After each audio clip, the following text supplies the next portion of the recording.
全国唯一培训专业漫画、游戏美术和公仔设计的台南应用科技大学，今年漫画系迎接儿童节，也接获一项任务，就是帮汉家幼儿园每位小朋友精心绘制专属的 Q 版漫画，也让家长一到学校就和孩子一起找寻自己的 Q 版漫画，只说孩子很开心，学校很用心，富有收藏价值。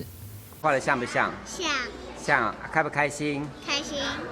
那你觉得姐姐厉不厉害？厉害。很开心学校办这个活动，而且其实在汉家念书，就是很多活动都可以跟科大结合，我觉得蛮有意义的。而且第一次看到这个小朋友画的 Q 版画，他刚刚看到也很喜欢，很有收藏价值。漫画系学生生动捕捉幼童天真的表情，适时展现创作实力，更希望一步一步在校开启漫画艺术的能量。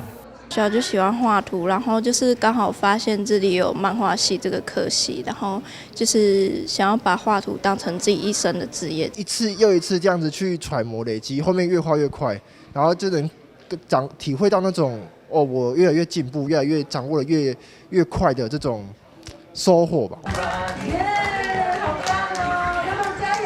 迎接儿童节，汉家幼儿园8个班197位幼童齐聚一堂，一班一班轮流上台，又跳又扭，每一位都是家长的开心果。更开心也特别的是，接到校长亲手送的 Q 版漫画肖像等儿童节礼物，场面相当温馨。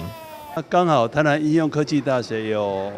漫画系，然后我就请漫画系的师生一起来共襄盛举，帮每一个小朋友画一个 Q 版肖像漫画。我想这样子对于小朋友来讲，应该会过不一样的儿童节。然后对于小朋友来讲，很多的儿童的玩具应该都有，但是如果有一个客制化的，会更加有意义。拿了一支笔，